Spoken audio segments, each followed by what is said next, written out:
All right, good afternoon, everyone. Welcome to Fluids 1, Lecture 7. Today we have a very special guest, Dr. Christine Burgoyne, the director of the Engineering Communications Program, and she's going to talk to us about our video project this year. Hi, everybody. If you are in Dr. Nick Johnson's Fluids Lab, that means that I've met you in the first week. We talked about communications, and I see that I have an MSc student also in this class, Matthew, who's already heard about the communications program. And if you have not been in any of these classes, my name is Christine, and I work with an in-house communications program for the ESM curriculum and for the MSc curriculum. So if you have any questions or if you need help with the writing, your resume, whatever presentation assignments that you have in your other classes, feel free to email me. I can't write the projects for you, but I could potentially help you with the grammar part of it. But today, this is just going to be a short overview of what your semester's project is going to be, and it's actually a fun one. It's a little bit different from the past years that we have done, but let me share the screen really quickly and then we'll talk about the details about the project. Screen sharing has failed to start. Please try again. Is that I did make you a co-host. Let me make you a host, see if that works. Okay. All right, you're a host now. All right. Okay, so can everybody see this slide? I see it. Yes, excellent. Anyway, this is really short. I'm going to show you a couple of videos of what we have done in the past, but I call it breaking down barriers and making it cool, because the idea of engineering, science, and mechanics has always been kind of like a later thing for a lot of students coming into the college. And what we used to do was ask the students, when was the first time you've heard of engineering, science, and mechanics, when you've actually been doing a lot of this already in your high school classes, in your physics, for instance, even in your chemistry, you've done a bunch of them. But the one thing that I wanted to talk about, and I've discussed this in some of the classes already, when we talk about breaking down barriers, at this point in your career as engineers, juniors, or even like later sophomores, you are already immersed in the technical detail and the jargon of your field. And the problem that arises a lot of times is that this has become your field, and it is a little tricky to start explaining some of the concepts, your projects, for instance, to different kinds of audiences. So what happens is that the rest of the world becomes a little bit disconnected, and the jargon of your concepts and in your field pose as barriers. So what we'd like to try to do with this particular project is just find a particular audience to which you can actually explain a particular fluids project without the barrier. Or if there is one, just minimize it, just so that we can make that relevance and understanding of the field a little better to different kinds of audiences. But to do so, we have to do this with one particular audience, and those are going to be high school students. I actually watched all of your little individual videos that Annie shared. It was actually really, really fun to watch. Fluids in your everyday life, and that's pretty cool. So what I'm going to do is going to show you one well, there are two videos here about what we have done in the past, just to give you a context of what you're going to be doing. But first, here's some details. Your audience will be high school students. You're going to have to think about probably senior high school students, junior, senior high school students that are taking either AP Physics or physics classes. And your purpose is to teach a fluids concept that you're learning right now. And your context is to show an experiment. And in this particular project, it's going to be a tabletop experiment that's not as complicated as some of the past experiments have been, because of the constraints that we have this semester. But you have to start thinking about this as a team and maybe brainstorm, what do high school students know about fluids? Really, what do they know? And you have to look at it in context. How do you get the high school students relate to your experiment? I think that you are closer to them than Annie and I. Actually, I have a 17-year-old, so I could ask her as well. But you could do a little bit of investigating what's the cool thing that students are actually doing right now that you could potentially find an experiment that would interest them as well. But then also, this is also something that you will have to talk about. How do you break down your jargon to connect to your students? Because these are the things that you are going to be finding as challenges, is explaining theory or even equations to the students through your experiment. So here's one example, and let's see, and I hope that you can actually hear it.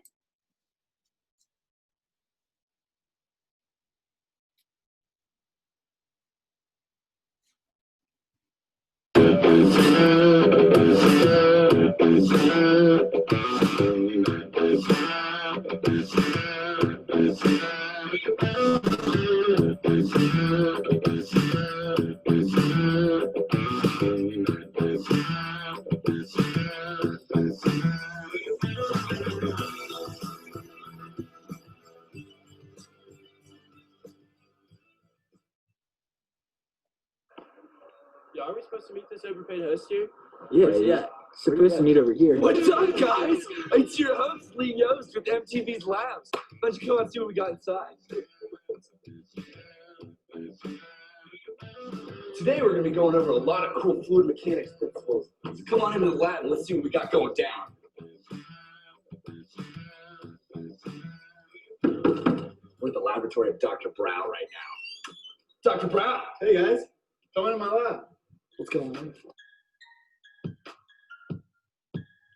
Here with my lab assistant, Hunter Bryant. We're going to show you the reversibilities that come with laminar flow.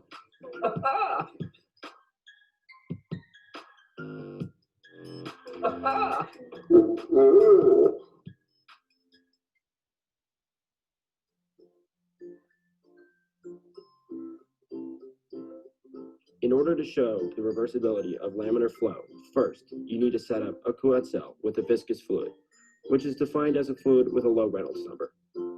The Couette cell has parallel sides to create parallel streamlines, and a dye is used to mark these streamlines for easy identification. The Reynolds number is a dimensionless ratio of inertia to viscosity. Inertia is the product of mass and velocity, where viscosity is the resistance of a fluid to motion. A fluid with a sufficiently low Reynolds number will flow along unique paths of parallel layers, which prevents disruption of the fluid.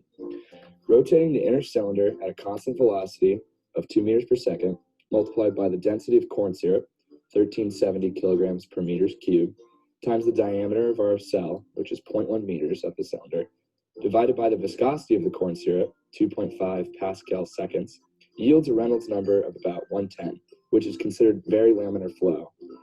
Laminar flow being any number under 2100. Here are the materials we used in our experiment.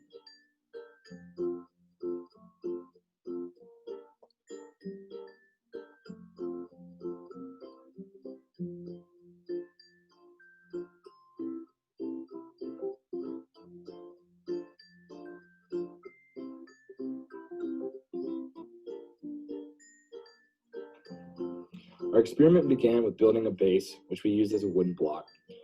We then attached an outside cylinder, which would not be rotated, and used to contain the corn syrup. We sealed the bottom with epoxy resin, then attached an inner cylinder that we would use to rotate the entire system. Following that, we poured in 2 bottles of corn syrup for each test run of the experiment. Using straws, we then dropped in dye to simulate our different streamlines. After applying the dye, we rotated the cylinder at a constant speed for a set number of rotations and stopped. Then repeated, rotating in the opposite direction, finally ending up with separate color streams.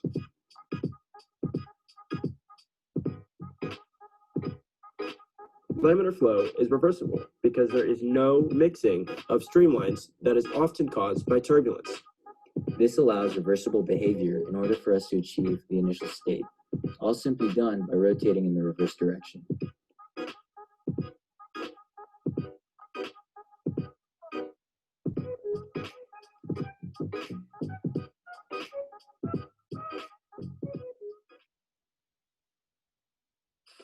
Wow, wasn't that awesome? Well, kids, until next time, I've been your host, Lee Yost. This has been another edition of MTV Labs. Now get out.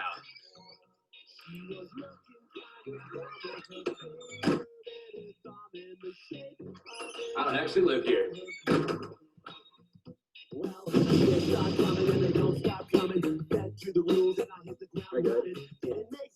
Wow, wasn't that cool? No, wait.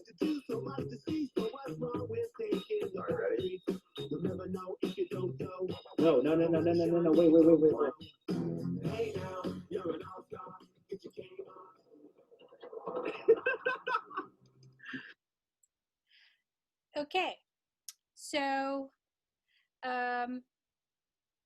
what do you think about that? Oh, hold on.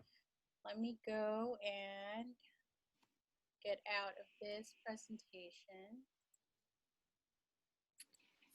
I love that experiment, the reversibility of laminar flow. It gets me every time. You can do it with honey and it's even a stronger effect, right? Because of the higher viscosity. Right. Yeah. So in the presentation, in this PowerPoint, and I will send it to Annie, and actually she has a copy of this presentation. The next slide actually has another video from the past semester. However, we don't really have a lot of time to talk about that, but let's talk about that one presentation really quickly in the class.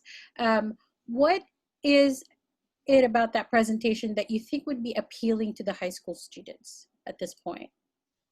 Anyone? Some really quick answers. Peyton? It was funny. Yeah, it was funny. Anything else? The details of the experiment was explained, so if someone wanted to do it at home, they could. Right. Did you actually learn something from it? It's okay to say yes. You haven't learned about reversibility yet in this class. Yes, right. So and this is the thing about for your presentation, guys. Not every video is perfect. We're not here to make you guys do a commercial or a perfect video, but the attempt is there to actually show a particular experiment in a fun way that you yourselves or your younger siblings or whoever you know who's in high school, when you send this, he's like, hey, you want to know what I'm doing in fluids? Let me show you what I'm doing. We actually had a video of Dr. Burgoyne in one of the experiments who used to teach, who taught this class. They explained non-Newtonian fluids and put that cornstarch and water, it's a big tub that they let the teacher actually run on top of it. I don't think you can let Dr. Staples do that, but we'll have to be very creative at this point in the semester to do something short of a fun video for the high school students. But let me share this screen again and we'll talk about the details of the project. Hopefully you can see this. Can you see this? And I don't know if this is already updated or submitted on your files in your Canvas, but just a little bit of a kind of like of a highlight. So you already have your teams and you will be submitting a proposal, a planned project. So as early as this week, perhaps you can start meeting with your teams and talk about what you think would be a good idea for an experiment. And at the end of the semester, you will have a class group presentation in front of the class, which will include a one-slide PowerPoint presentation, and we will show some examples of this as we go along in the semester, your video of the experiment, and then we will have a Q&A session for 1 to 2 minutes. Now, if you notice, the video is only 3 minutes long. Here are the deadlines. the relevant deadlines for you. You're going to be submitting your proposal in October. Hopefully by this time you've looked into some of the topics in fluids and you can start looking ahead. And then in November, you're going to be submitting your PowerPoint presentations. And then by December, we'll have 3 sessions to do the presentations. And there's a description of the particular assignment.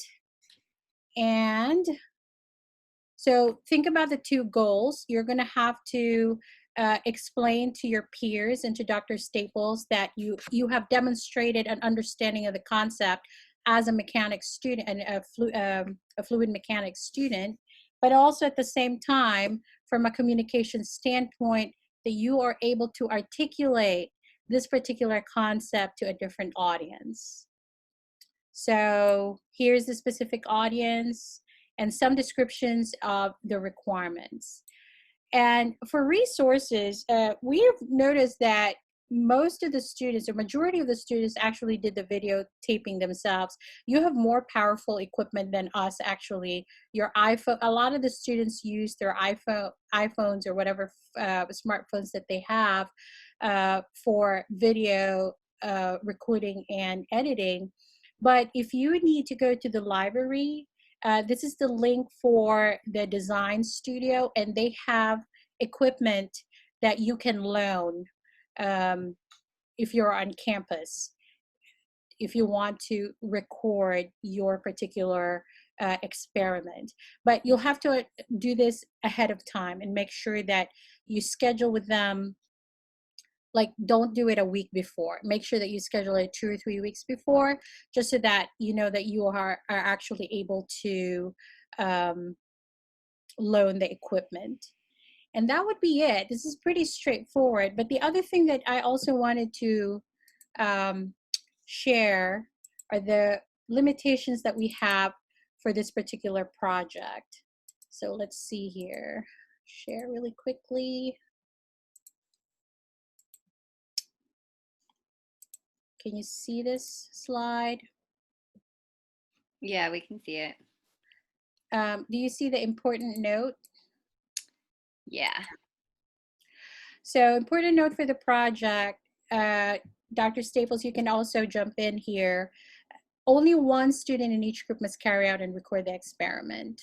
And you can actually divide the tasks among your teams, because there's a bunch of things that you have to do, you know, writing the proposal, planning the experiments, researching and purchasing supplies, editing the video itself is a task on its own, and getting the presentation ready. And you know, you can also add other tasks like researching the physics or the theory for this particular project.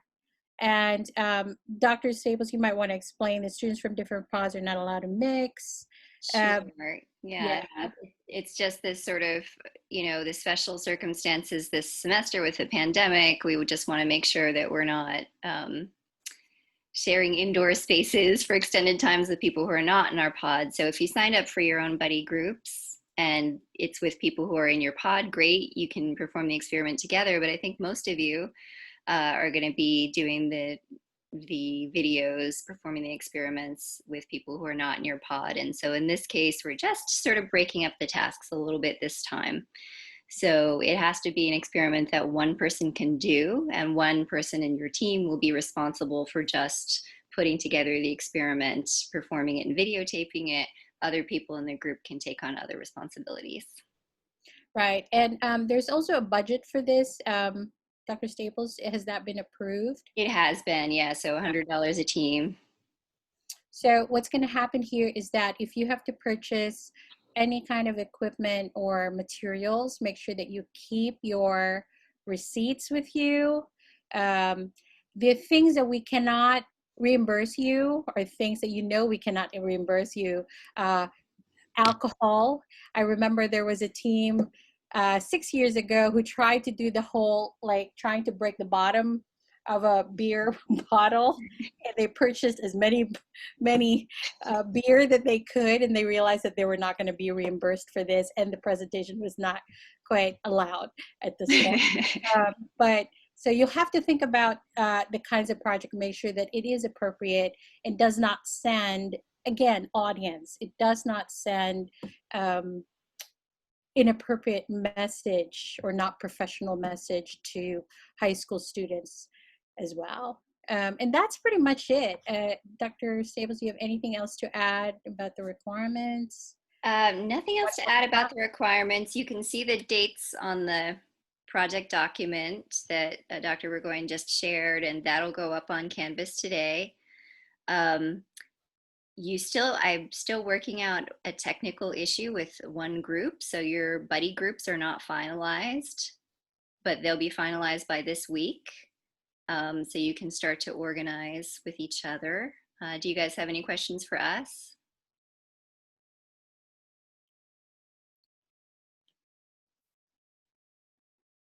No questions? I guess you just explained everything really clearly. So, or, but anyway, make sure that you run those projects by Dr. Staples first to make sure that you're not burning your house down.